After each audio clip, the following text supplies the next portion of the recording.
আসসালামু আলাইকুম সবাইকে বিসিএস ফ্রন্টার্সের পক্ষ থেকে শনিবারের প্রথম আলোতে স্বাগতম। আজকে ৬ ডিসেম্বর ২০২৫ আমরা পড়ব প্রথম আলো। তো আপনারা দেখছেন যে ১৯৭১ সালের ১৭ই এপ্রিল মুজিবনগর সরকার গঠিত হয়েছিল, যেটি বাংলাদেশের প্রথম সরকার এবং যেখানে ভারপ্রাপ্ত রাষ্ট্রপতির দায়িত্ব পালন করেন সৈয়দ নজরুল ইসলাম আর প্রধানমন্ত্রী হিসেবে শপথ নেন তাজউদ্দিন আহমেদ। কিন্তু দেখা যায় সরকার গঠনের কিছুদিন পর রাজনৈতিক নেতৃত্ব ঘিরে একটি ভিন্ন মত, ভুল বোঝাবুঝি এবং আস্থাহীনতার সৃষ্টি হয়েছিল এবং সেই সংকট সমাধানে ১৯৭১ সালের ৫ এবং ৬ জুলাই ভারতের পশ্চিমবঙ্গের সীমান্ত শহর শিলিগুড়িতে একটি রাজনৈতিক সম্মেলন হয়, যেটি শিলিগুড়ি সম্মেলন নামে পরিচিত। এবং এই সম্মেলনের মূল লক্ষ্য ছিল যে নেতৃত্বের যে বহুমুখী অবস্থান তাকে একটি পূর্ণাঙ্গ ঐক্যের ছায়াতলে নিয়ে আসা। তো আমরা এটি নিয়ে একটু বিস্তারিত পড়ব। যুক্তরাষ্ট্রের সঙ্গে বাংলাদেশের একটি অপ্রকাশযোগ্য চুক্তি সই করেছে ১৩ জুন এবং এই চুক্তির শর্তের কারণে আপনার একটি ধারা বাতিল করতে হবে, যেটি যে রাষ্ট্রীয় বীমা সংস্থা আছে তাদের ব্যবসা কমে যাবে। তো এখানে আপনারা দেখতে পাচ্ছেন যে হামলার মধ্যেই যুদ্ধবিরতির দ্বিতীয় ধাপ শুরুর পরিকল্পনা। তো ফিলিস্তিনের আপনারা জানেন ইসরায়েলের সাথে সিজফায়ার চলছে এবং এর দ্বিতীয় ধাপে যে বিষয়টি গুরুত্ব পাবে সেটা সংঘাত পরবর্তী গাজা পরিচালনার জন্য একটি শাসন ব্যবস্থা ও নিরাপত্তা কাঠামো গঠন করা হবে। তো এই বছর 2026 ফিফা ওয়ার্ল্ড কাপ হবে, যেটির আয়োজক 3টি দেশ, যুক্তরাষ্ট্র, মেক্সিকো এবং কানাডা। ইনি যুক্তরাষ্ট্রের প্রেসিডেন্ট ডোনাল্ড ট্রাম্প, ইনি মেক্সিকোর প্রেসিডেন্ট ক্লদিয়া সেইনবাউম এবং কানাডার প্রধানমন্ত্রী মার্ক কার্নি। তো তাদের সঙ্গে ফিফার যে প্রেসিডেন্ট জিয়ানি ইনফান্তিনো সেলফি তুলছেন, ছবিতে দেখা যাচ্ছে। তো এই ছিল প্রথম বাজার খবর। তারপর আপনারা দেখছেন যে 250 প্রজাতির বন্যপ্রাণী হত্যা এখন জামিন অযোগ্য অপরাধ। আমাদের একটি বন্যপ্রাণী সংরক্ষণ আইন রয়েছে, যেটি 2012 সালে প্রণীত হয় এবং এই যে আইনটি এটিতে সংশোধনী আনা হয়েছে। তো এখানে দুটো প্রাণীর কথা ছিল 36 ধারায়, বাঘ এবং হাতি, যেটি আমলযোগ্য অপরাধ হিসেবে গণ্য করা হতো, কিন্তু এখন এই তালিকায় আরও কিছু প্রাণীর নাম নেওয়া হয়েছে। তো এই বিশেষজ্ঞরা বলছেন যে এই অধ্যাদেশটি ইতিবাচক পরিবর্তন হিসেবে ভূমিকা রাখতে পারে। তো প্রতিদিনের মতো আজকেও আপনাদের জন্য কিছু গুরুত্বপূর্ণ তথ্য রেখেছি। জাদুঘর সম্পর্কে আপনাদেরকে জানাতে চাই। বাংলাদেশের লোকশিল্প জাদুঘর সোনারগাঁয়ে অবস্থিত, যেটি নারায়ণগঞ্জে। তারপর আপনারা দেখছেন যে স্বাধীনতা জাদুঘর অবস্থিত সুহৃদ উদ্যানে এবং সামরিক জাদুঘর বিজয় সরণি ঢাকাতে, বিজ্ঞান জাদুঘর আগারগাঁও ঢাকা এবং মুদ্রা জাদুঘর মিরপুরে। তো এই তথ্যগুলো আপনারা মনে রাখতে পারেন, পরীক্ষায় বিভিন্ন সময় প্রশ্ন এসে থাকে। আজ ৬ ডিসেম্বর স্বৈরাচার পতন দিবস। গণ আন্দোলনের মুখে ১৯৯০ সালে এই দিনে পদত্যাগ করেন তৎকালীন স্বৈরশাসক এইচ.এম. এরশাদ।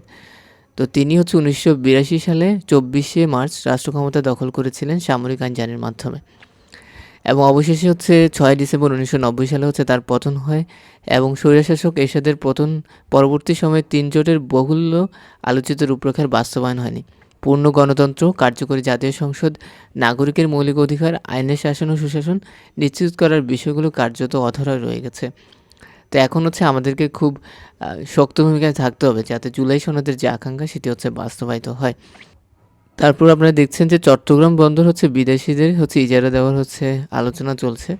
তো আপনাদেরকে প্রথম পাতায় বলছিলাম যে শিলিগুড়ি সম্মেলন নিয়ে একটু বিস্তারিত জানাবো। এখানে একটু এসেছে ডিটেল যে তাজউদ্দিন আহমেদ হয়তো প্রবল বিরোধিতার মুখোমুখি হবেন, এমনটাই সঙ্গে ছিল ওই সম্মেলনে।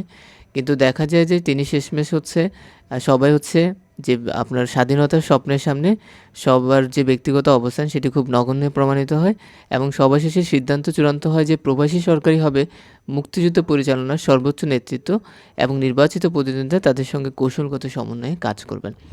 শিলিগুড়ি সম্মেলন তাই কেবল একটি রাজনৈতিক বৈঠক নয়, এর মধ্যে আলোচনার টেবিলেই নির্ধারিত হয়েছিল আগামীর মুক্তির বাংলাদেশের পথরেখা। এজন্য এই যে সম্মেলনটা এটা অত্যন্ত গুরুত্বপূর্ণ এবং এর ঐতিহাসিক তাৎপর্য রয়েছে। তো আমরা আমাদের আজকের অভিমত বিশ্লেষণ কলামে চলে এসেছি। এখানে একটি শিরোনাম এসেছে যে ইসরায়েলের কারাগার ও গাজায় শান্তির আশা। এই শিরোনামে ডেভিড হাস্ট কিছু কথা বলেছেন।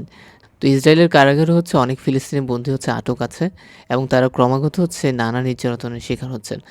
এই নির্যাতনের একটি বর্ণনা এসেছে যেখানে ফিলিস্তিনের চিকিৎসকরা বলছেন যে ডিএনএ পরীক্ষার অজুহাতে ইসরায়েলিরা ফিলিস্তিনিদের হাত, পা ইত্যাদির আঙুল কেটে ফেলেন এবং তাদের যে নির্যাতনের রাষ্ট্রীয় নীতি সেখানে রয়েছে নির্মম প্রহার, কুকুর লেলিয়ে দেওয়া, বিদ্যুৎ স্পষ্ট করা, দীর্ঘ সময় চাপের ভঙ্গিতে দাঁড় করানো, থাকছে তো যৌন সহিংসতা। এই যে ক্রমাগত টর্চার, এই বিষয়গুলো কিন্তু হচ্ছে আপনার ফিলিস্তিনের মানুষদের উপর হচ্ছে চালিয়ে যাচ্ছে, যদিও আন্তর্জাতিক মিডিয়াগুলো এই বিষয়গুলো নিয়ে খুব একটা রিপোর্ট হচ্ছে করে না। তো রোভেন আইল্যান্ডের প্রবেশদ্বারে হচ্ছে নেলসন ম্যান্ডেলার একটা বিখ্যাত উক্তি আছে, আপনারা জানেন হয়তো। নেলসন ম্যান্ডেলা তার জীবনের অধিকাংশ সময় হচ্ছে কারাগারে কাটিয়েছেন। তো তিনি বলেছিলেন যে কারাগারের ভেতর না গেলে কোনো জাতিকেই সত্যিকার অর্থে চেনা যায় না। জাতি নিজের সেরা নাগরিকদের সঙ্গে কেমন আচরণ করেন তা দিয়ে নয়, বরং সবচেয়ে নিচের অবস্থানে থাকা মানুষদের প্রতি তাদের আচরণ কেমন তা দিয়ে হচ্ছে একটা জাতির মূল বিষয়বস্তু হচ্ছে বোঝা যায়। তো ম্যান্ডেলার উত্তরাধিকার, এখানে বিষয়টা এসেছে যে ইসরায়েলি কারাগারেই হচ্ছে আপনার ফিলিস্তিনের অত্যন্ত গুরুত্বপূর্ণ ব্যক্তিবর্গ আছে যারা এই যে শান্তির যে আলোচনা সেটিতে অগ্রগতিতে ভালো ভূমিকা রাখতে পারে। তো এই ছিল আমাদের আজকের মতামত কলাম। আপনাদেরকে একটু শাকসবজি নিয়ে বলি, যা ভিটামিন এতে রূপান্তরিত হয়ে দৃষ্টিশক্তিতে ভালো ভূমিকা রাখে।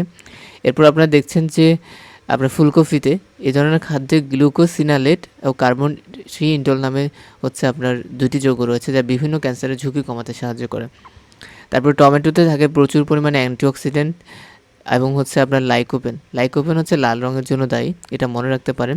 কর্কটক্রান্তি রেখা বাংলাদেশের মধ্য দিয়ে অতিক্রম করেছে এবং এটি মূলত 11টি জেলার মধ্য দিয়ে অতিক্রম করেছে। এই জেলাগুলো হচ্ছে চুয়াডাঙ্গা, ঝিনাইদহ, মাগুরা, রাজবাড়ী, ফরিদপুর, ঢাকা, মুন্সিগঞ্জ, নারায়ণগঞ্জ, কুমিল্লা, খাগড়াছড়ি এবং হচ্ছে রাঙ্গামাটি। তারপর দেখেন এই রাঙ্গামাটির সাথে আপনার হচ্ছে ইন্ডিয়া এবং হচ্ছে মায়ানমার, দুটি দেশেরই হচ্ছে কিন্তু সীমানা রয়েছে, এটা একটু মনে রাখবেন। তো আমাদের হচ্ছে নৈতিকতায় হচ্ছে এবছর 15 মার্কস থাকবে 50তম প্রিলিতে। তো এখানে কিছু তথ্য রেখেছি, দেখেন। কৌটিল্য একজন অর্থশাস্ত্রবিদ, তিনি সুশাসনের 4টি উপাদানের কথা বলেছেন। প্রথমটি হচ্ছে ল অ্যান্ড অর্ডার, যেটি মানে হচ্ছে আইনের শাসন, এবং পিপল লার্নিং অ্যাডমিনিস্ট্রেশন, দায়িত্বশীল হচ্ছে প্রশাসন। Justice and rationally the basis of decision, সিদ্ধান্তের ভিত্তি হিসেবে ন্যায় বিচার এবং যৌক্তিকতা। করাপশন ফ্রি গভর্নমেন্ট, দুর্নীতিমুক্ত শাসন। এই তথ্যগুলো একটু মনে রাখতে পারেন। তো আমরা হচ্ছে আমাদের আজকের আন্তর্জাতিক কলামে চলে এসেছি। আপনারা দেখছেন যে ভ্লাদিমির পুতিনের সাথে হচ্ছে আপনার ইন্ডিয়ার প্রধানমন্ত্রী নরেন্দ্র মোদী সাক্ষাৎ হয়েছে এবং তারা কিছু বিষয় হচ্ছে চুক্তি সই করেছে। তো ওখানে যে বিষয়টি গুরুত্ব পাচ্ছে, ভ্লাদিমির পুতিন 2 দিনের সফরে ভারতে এসে তামিলনাড়ুর কুডানকুলামে পরমাণু বিদ্যুৎ কেন্দ্রে পূর্ণ ক্ষমতা চালু করার বিষয়ে আশ্বাস দিয়েছেন এবং তিনি বলেন এই কেন্দ্র পুরোপুরি চালু হলে ভারতের বিদ্যুতের প্রয়োজনীয়তা মিটবে। এই বছর হচ্ছে আপনার ইন্ডিয়ার উপর হচ্ছে মার্কিন প্রশাসন 25% হচ্ছে শুল্ক হচ্ছে জরিমানা হিসাবে চাপিয়েছে এবং এর মূল কারণ ছিল তারা রাশিয়াকে হচ্ছে ফান্ডিং দিচ্ছে। তো এই যে বিষয়টা, এই বিষয়টাও আলোচনায় উঠে এসেছে এবং রাশিয়া থেকে এখন হচ্ছে আপনার তেল আমদানি করতে চায় হচ্ছে ভারত, এই বিষয়গুলো দেখতে পাচ্ছেন। তো পুতিনের সঙ্গে বৈঠকের সময় মোদি বলেন যে ইউক্রেন সংকটের সময় থেকে আমরা পরস্পরের সঙ্গে কথা বলতে চলেছি। তারপর আপনারা দেখছেন যে সমঝোতা নয় শক্তির খেলায় হচ্ছে পুতিন। বৈশ্বিক নিরাপত্তা ভারসাম্যে নতুন করে সাজাতে চান পুতিন। তো পুতিনকে দেখতে পাচ্ছেন যে তাকে চুক্তি করার জন্য ইউক্রেনের সাথে অনেক তোষামোদি করা হচ্ছে যা তিনি উপভোগ করছেন এবং বিশ্লেষকরা বলছে যে তিনি আদৌ কোনো হচ্ছে চুক্তি চান কিনা, এটা এখন সবচেয়ে বড় প্রশ্ন। কারণ ডোনাল্ড ট্রাম্প যখন ক্ষমতায় এসেছে তিনি যে কোনো মূল্যে হচ্ছে যুদ্ধ বন্ধ করতে চান, কিন্তু দেখা যাচ্ছে পুতিন আসলে এই জায়গাতে খুব একটা সাড়া দিচ্ছে না। পুতিন একজন বাস্তববাদী মানুষ, সব ধরনের সুযোগ ও বাধার সঙ্গে মানিয়ে নিতে পারেন তিনি।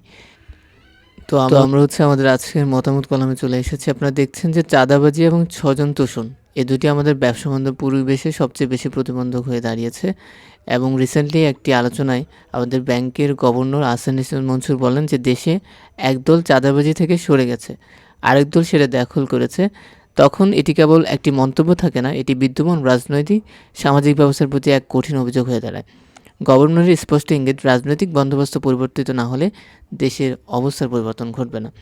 তো বাংলাদেশের যে অর্থনীতি সেটি এখন দুটি চ্যালেঞ্জের মুখে, একটি হচ্ছে স্বজনতোষী পুঁজিবাদ এবং প্রাতিষ্ঠানিক চাঁদাবাজির চক্র। তো অন্তর্বর্তীকালীন সরকারের উচিত আইনগত প্রক্রিয়াকে দ্রুত দৃশ্যমান করে ঋণ খেলাপির বিরুদ্ধে উদাহরণ সৃষ্টি করা এবং প্রশাসনিক দুর্বলতা কাটিয়ে দ্রুত সিদ্ধান্ত গ্রহণ হচ্ছে নিশ্চিত করা। এরপর দেখছেন যে এখানে সোহরাব হোসেন বর্তমান যে রাজনৈতিক দলগুলো আছে তাদের মনন একটু বিশ্লেষণ করার চেষ্টা করেছেন। তিনি বলছেন যে জোটের রাজনীতিতে কিছুটা ঝুঁকি ও কিছুটা কৌশল নিতে হয়। বিএনপির ক্ষেত্রে বিদ্রোহী প্রার্থী হওয়ার আশঙ্কা থাকলেও জামাতের সেই সমস্যা নেই। জামাতের নেতারা বলছেন তারা যদি সিদ্ধান্ত নেন আমির নির্বাচন করবেন না, সেটিও তিনি মেনে নেবেন এবং ব্যক্তির চেয়ে এখানে দলের স্বার্থ হচ্ছে সবচেয়ে বড়। তো জামাত হয়তো একজন অমুসলিমকে হচ্ছে প্রার্থী হিসেবে দিয়েছেন কৃষ্ণ নন্দী, যার নাম, এবং এটি কি জামাতের কোনো হচ্ছে রাজনৈতিক স্ট্র্যাটেজি, এই বিষয়টি নিয়ে তিনি প্রশ্ন রেখেছেন। এবং এই যে স্ট্র্যাটেজি, এটা আসলে আমাদের রাজনৈতিক অঙ্গনে কীরকম প্রভাব ফেলবে সেটি তো নির্বাচনের পরবর্তী সময়টাতে বোঝা যাবে।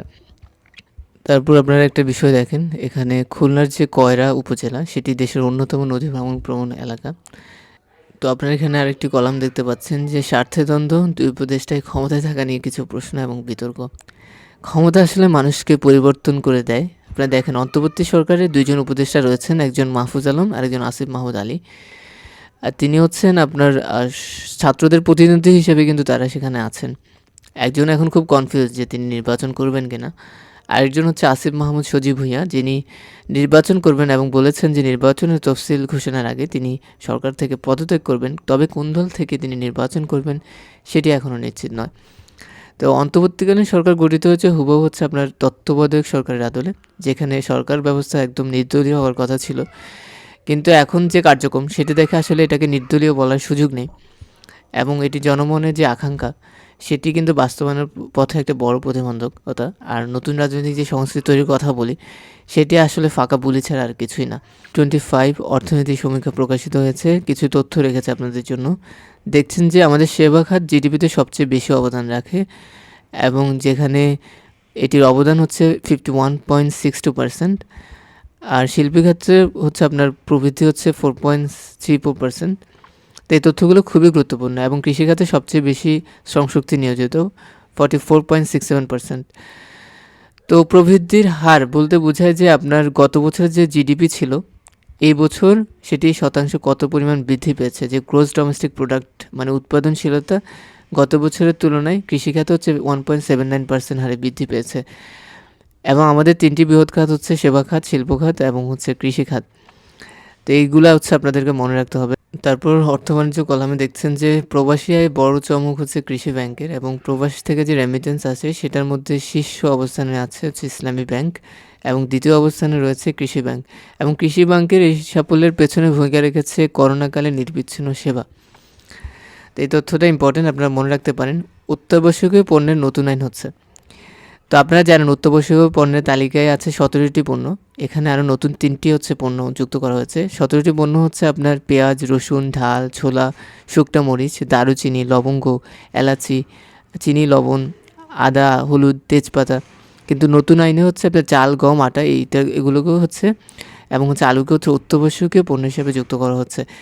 এবং আপনারা জানেন হয়তো 1956 সালে এই অত্যাবশ্যকীয় পণ্য নিয়ন্ত্রণ আইন হচ্ছে প্রথম প্রণীত হয়, এবং সেটি 2025 সালে এসে এখন সংশোধিত হয়ে এটার নাম হচ্ছে অত্যাবশ্যকীয় পণ্য আইন 2025। খুবই গুরুত্বপূর্ণ তথ্য, ভালোভাবে মনে রাখবেন। তো এই ছিল আমাদের আজকের প্রথম আলো। Thank you so much everyone. I hope you like this video and subscribe to my channel. আসসালামু আলাইকুম, দেখা হচ্ছে পরের কোনো ভিডিওতে।